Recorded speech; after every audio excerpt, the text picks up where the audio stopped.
world often thinks of itself in silos. Right. The way that we will have impact is to change mindsets and the way that people make decisions at the absolute senior level.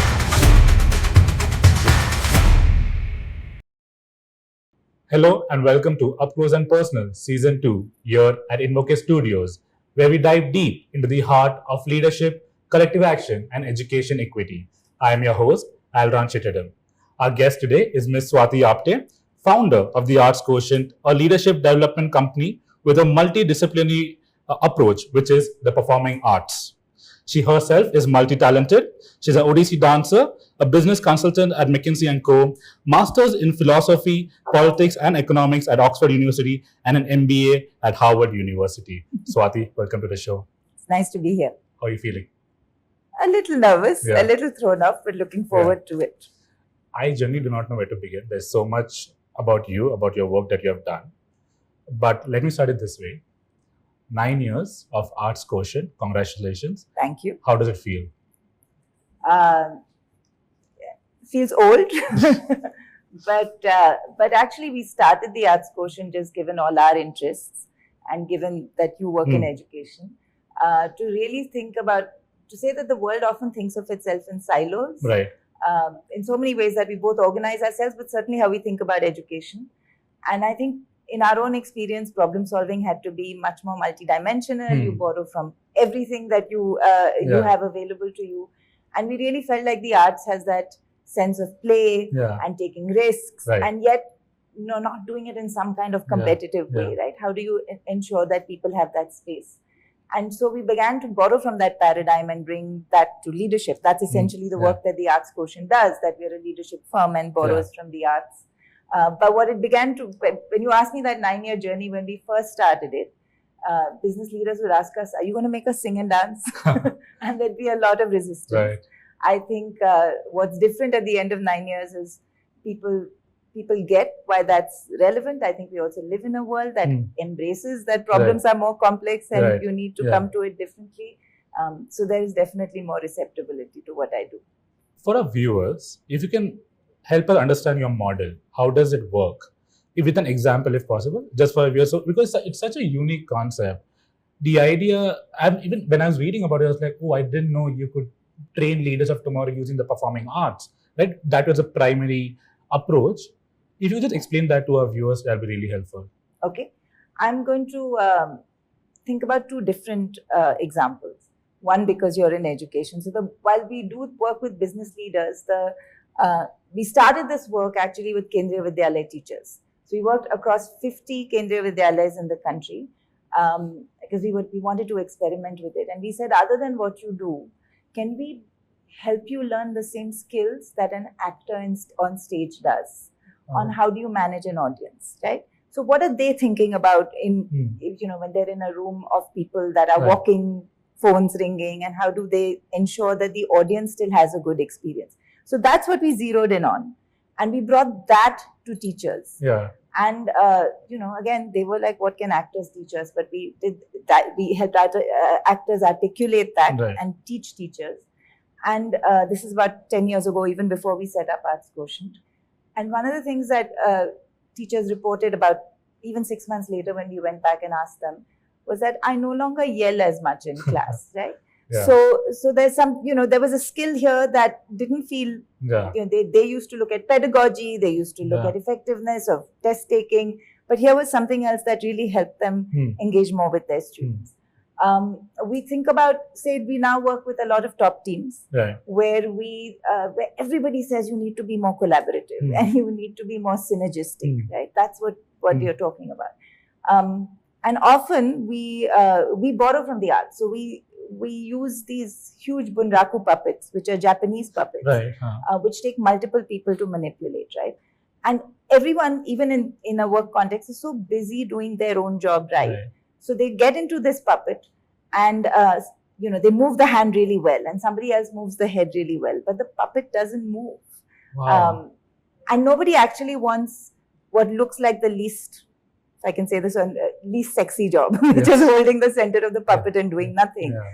But that is actually where leadership plays out. Like, how do you hold the fulcrum? How do you hold what is the principle of the puppet is what helps everybody move. Yeah.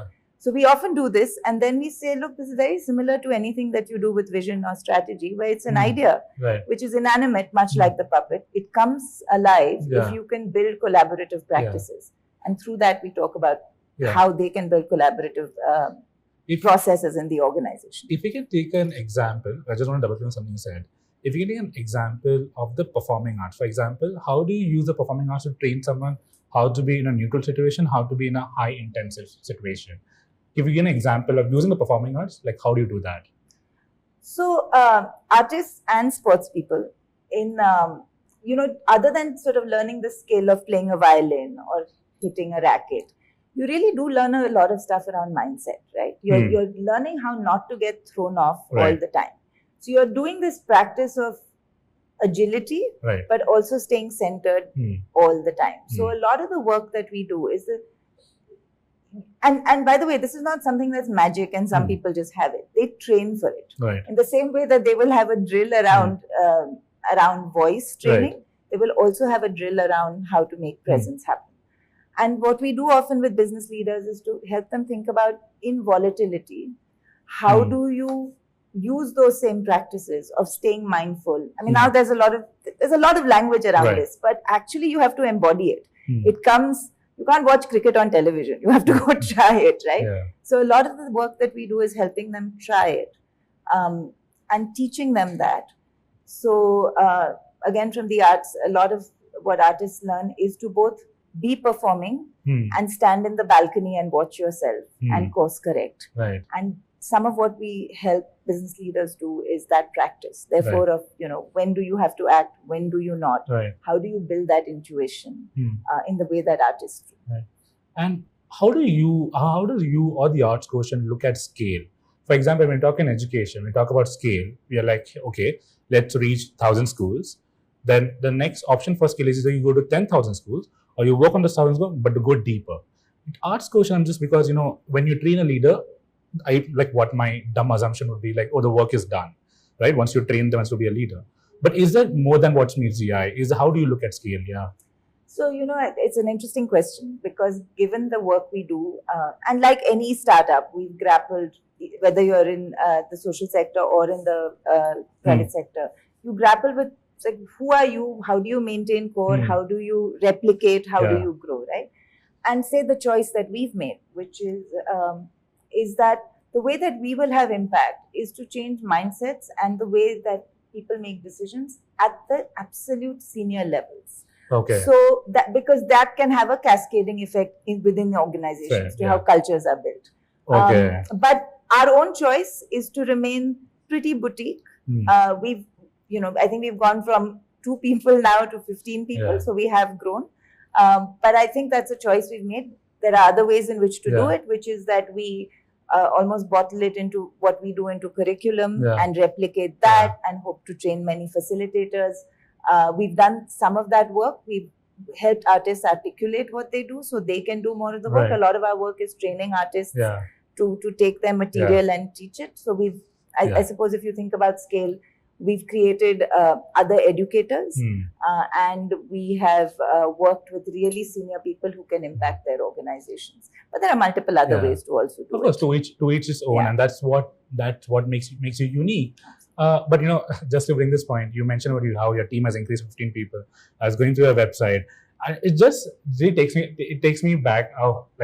I'm really caught down when I see, it's a leadership training organization. It has an actor in it. It has a voice. It's so interesting. Like it generally it takes me back. But I was watching your G5A warehouse video. I was watching your behind the scenes that you did during the pandemic. There's so much work you have done. But I've also seen that you have the Arts Quotient blog, right? As someone, how do you decide what kind of art to choose? How do you decide something should be written, something should be a video, something should be a presentation? How do you make that distinction?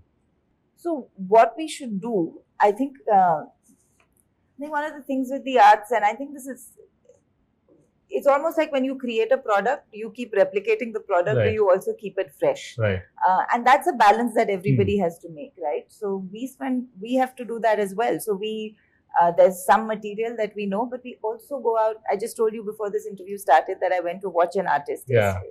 Because you have to keep going. For us, going back to source material, trying new things, making sure that we're being innovative.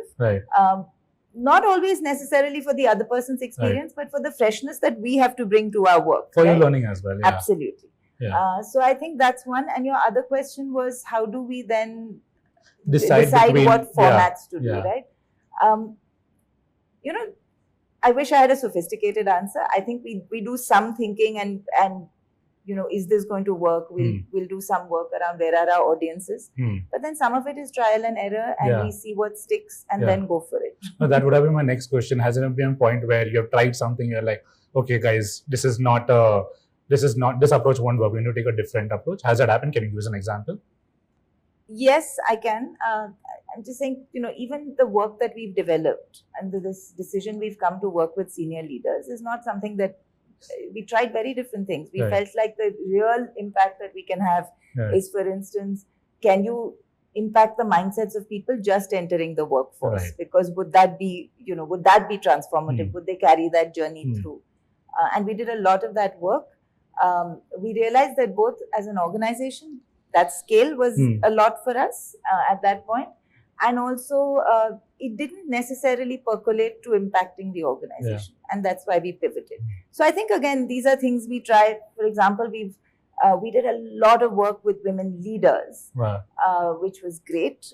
But we also felt that I've now come to realize, and on Women's Day, that I think if women have already become leaders, they've made that journey. Actually, with women, if the change we want to see in the world is that they have different journeys, they stay in the workplace longer, they take more initiative, we do have to work with people younger in that journey. So we've actually pivoted and on those programs gone the other way and started working at this end. So, if I can go to the crux of it all, how did having a performing arts, having that skill set, how did it impact your school life? Was it different? Did it add a certain lens? Were you able to perceive things differently from other people? I mean, I can tell you all this in retrospect, right? I don't think at that point I understood it as much. I would say that, in my journey, I came from a family that were all sports people. So they all tried. I have been introduced to every sport, been terrible at it, and actually went to see a dance performance and said, maybe this is what I'll do. So I started dancing quite late in life, by the age of 12 or 13, when most people start much younger. But I think there are a few things that it gave me. It gave me a sense of, for whatever you tell yourself about how fabulous the arts are, most of it is gadha mazduri. It's just, a lot of it is drudgery, right? Because you get up, and it's the same with sport. What you're practicing every day can be very minimal and sticking to it. But I think what it gave me is, because you also saw the excellence at the end of it, it gave me a sense of how it eventually breaks down into bits and being able to stay with it. I think the hours of discipline that is just, in this country particularly, just assumed. No one says, that if you're going to be an artist or a sports person, you have to give that much time. And I think that helped me bring a certain, a sense of how much it takes. Whether I applied it at that age, I don't know, but I understood that in whatever you do, whether it's math or this, it's going to take that many 10,000 hours. I think also the idea of excellence is so amorphous. But artists push themselves. Even as sports, who's to decide? It's not as though you can count the number of runs you do. But there's always another frontier, and that ability to imagine more. I realized that my comfort with that maybe comes from that experience. That's such a good point. I was talking to someone earlier, and they are a trekker and a marathoner, and I was asking her the same question, how does those skill sets come into your leadership? And she said the same thing on the same lines, where you're like, it makes you more sharper. You don't want to quit. You want to keep going. You see that last lap and you just want to finish it. And I'm glad to see a synergy there as well. I'll just have final two questions before I get to my last one. Why should I do all the work? So we have the folks here at InvokED, and the speakers, the guests, everyone. They have few questions for leaders such as yourself. And what I would like you to do is, if you could just take any one of chits from any one of the bowls, read the question aloud and answer it. That would be really helpful. Okay. Yeah. Something that I'm thinking a lot about right now, which is movement that shaped the world. Okay, so what is going on given the times we live in? What's one unusual skill or talent you have that most people don't know about? हो ही नहीं सकता है. You're doing so many things. Unusual skill. This is a difficult question. What do you consider unusual? So I can tell you an interest that I have. So my family climbs a lot. We trek a lot. Wow. Okay. And maybe I think it's interesting. Maybe across it we seek things that success is not so obvious in, maybe both in the arts and that. But again, that is great fun. You're being outdoors. You're always feeling inadequate because nature is much bigger than you, and being comfortable with that, right? You don't have to be on top of it. But I've had a lot of fun. Been very lost out in the wilderness. Maybe that's I don't call it a talent. I'm not good at it, but I've climbed mountains on many continents. We were talking about like our shift, like from Mumbai to Bangalore. One of the great things that has happened is the exposure to mountains in southern India. I think is more difficult, more bushy. It's just so much. Absolutely. I love it. My final question would be this: if you have to give a hope for tomorrow, a message for the young audience who are watching, what would it be? Like for the audience who are watching, if you were to give them a hope for tomorrow, what would it be? Yeah. I